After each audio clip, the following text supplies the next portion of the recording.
하비쿡스는 이렇게 말을 했습니다. 세속 도시 속에 하나님이 살아계시다라고 이렇게 말했습니다. 도시 속에는 하나님이 없고 이제 점점 세계가 도시화되어가면서 하나님의 신비를 느낄 만한 그러한 곳이 없어지고 세속화가 되어간다라고 사람들은 주장을 하고 있을 때 하비쿡스는 이렇게 말했습니다. 오히려 도시 한가운데 그 세속 도시 속에 하나님의 살아계신 역사가 있다라고 이렇게 주장을 했습니다. 그 부분은 30년이 지난 후에 또 다른 책을 썼습니다. 하늘로부터 오는 불길이라고 하는 책을 썼습니다. 세상이 세속화되어가고 세상이 타락해가고 죄가 깊어지면 우리는 하나님의 마지막 날이 가까워올까 염려를 합니다. 그러나 그 반면에 성령의 놀라운 역사가 그 가운데서 더 불길처럼 타오른다라고 하는 것이 이 하비쿡스가 주장한 것입니다. 여러분, 우리도 세상을 바라볼 때 이제 세상이 끝이 다가오는구나. 어떻게 이러한 죄악들이 남아날 수가 있을까? 어떻게 교회 안에서 이러한 일이 있을 수가 있을까? 하나님이 택한 교회가 이제는 세상과 다를 바가 없다라고 이렇게 포기할 수 있습니다. 그러나 교회가 아무리 타락하고 아무리 죄 가운데 빠져간다 할지라도 세상이 타락하는 그 수준과 같을 수가 있겠습니까? 하비쿡스는 이러한 사람들이 모두가 다 이제는 절망할 수밖에 없는 이러한 상황 가운데도 하나님께서는 아직 포기하지 않으셨다라고 하는 우리에게 한 줄기의 희망을 주는 그러한 글을 남긴 것입니다. 이것이 곧 성령의 역사입니다. 우리의 신앙생활이나 교회의 역사나 세상의 역사도 성령께서 주관하십니다. 성령의 역사는 누구도 거역할 수가 없습니다. 그렇기 때문에 성령의 역사를 거절하거나 성령이 있음도 알지 못하는 어리석은 신앙이 되어서는 안 될 줄 믿습니다. 우리의 삶 속에서 성령을 받았으면 우리는 변화되어야 됩니다. 너희가 믿을 때 성령을 받았느냐라고 하실 때 성령이 있음도 알지 못했습니다. 성령을 받은 것 같기도 하고 못 받은 것 같기도 합니다. 이렇게 대답을 해서는 안 되겠습니다. 우리가 성령을 받았거나 못 받았거나 둘 중에 하나입니다. 성령을 믿으라는 것은 성령을 소유하라고 하는 것이 아닙니다.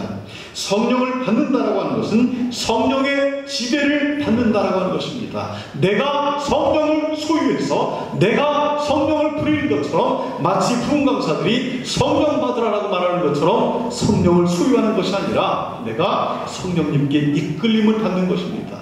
우리의 삶 속에서 성령께서 우리의 삶을 주관하여 주시고 하나님의 기뻐하시는 그 길로 인도하시고 나를 써주시옵소서라고 하는 그러한 나의 삶의 주인이 당신이십니다 라고 고백하는 것이 성령을 받은 사람의 삶의 모습입니다. 5월은 가정의 달입니다. 우리의 가정이 이러한 성령님의 이끌림을 받으시기를 바랍니다. 우리 교회가 이러한 성령님의 이끌림을 받으시기를 바랍니다.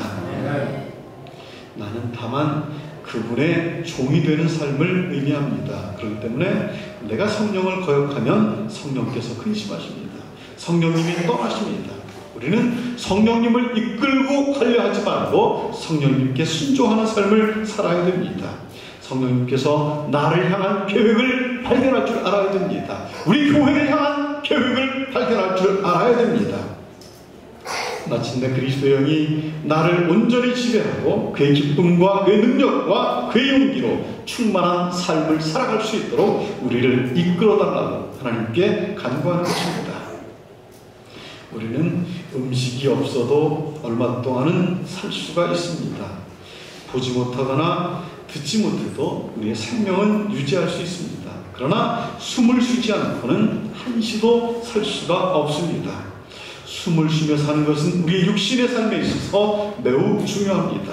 그런데 놀랍게도 하나님의 호흡인 르호아라고 하는 것은 성령을 의미합니다. 우리가 진흙으로 아담이라고 하는 것은 사람을 말합니다. 그런데 아담이라고 하는 이 히브리어는 아담아라고 하는 말에서 파생이 됐습니다. 아담아는 진흙입니다. 진흙 안에 하나님의 생기가 들어가니까 아담이라고 하는 인간이 되었습니다.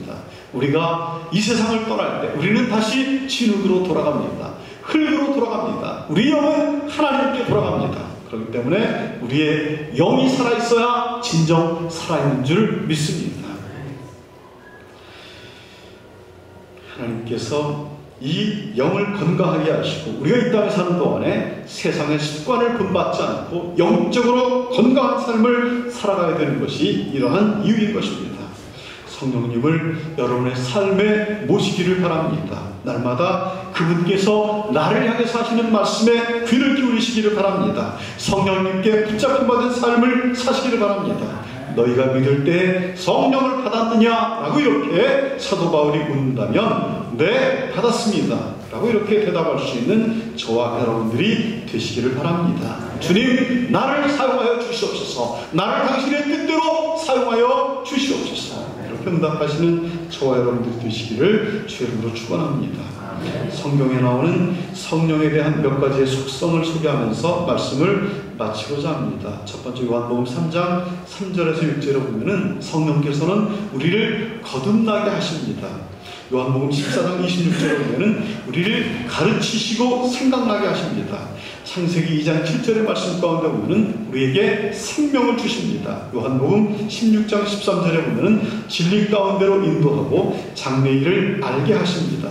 로마서 15장 30절에 보면은 성령의 사랑은 구체적으로 그리스도 안에서 나타납니다. 이렇게 우리에게 말씀으로 가르쳐 주고 있습니다. 이 성령님께 날마다 이끌림을 받고 날마다 새날을 맞이하고 새로운 역사를 창조해가는 저와 여러분들이 되시기를 주의로 축원합니다. 기도하겠습니다. 고마우신 아버지 하나님, 은혜를 감사드립니다. 사도 바울이 에베소 교인들에게 너희가 믿을 때 성령을 받았느냐라고 물었을 때 그들은 우리는 성령에 대해서 들어본 적이 없다라고 말을 했습니다. 아버지, 참으로 우리의 신앙의 현 주소는 어떻습니까? 우리가 믿음 안에서 참으로 하나님의 이끌림을 받기를 원합니다. 성령님의 인도하심을 받기를 원합니다. 날마다 우리를 다스려 주시고 우리의 가정과 우리의 교회를 하나님께서 이끌어 주시옵소서. 성령님의 인도하심으로 우리를 돌보아 주시옵소서. 예수 그리스도의 이름으로 기도하옵나이다. 아멘.